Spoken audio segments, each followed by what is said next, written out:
ગીતાજીમાં પોતે બોલ્યા છે, હું શાશ્વત.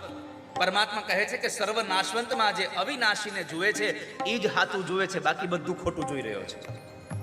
જે ભગવાનને જુએ છે. વિનશ્યત્સુ અવિનશ્યન્તમ યપશ્યતિ સપશ્યતિ.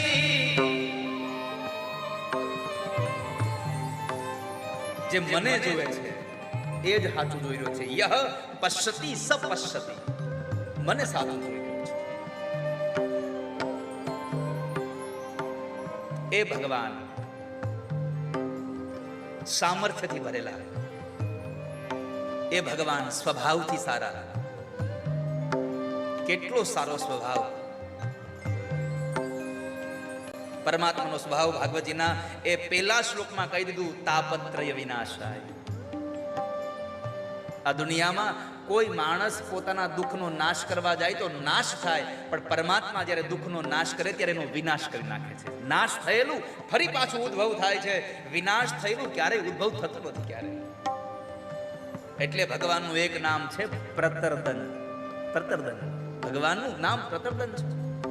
પ્રતર્દનનો અર્થ છે તાપત્રય વિના, વિનાશ કરનારા.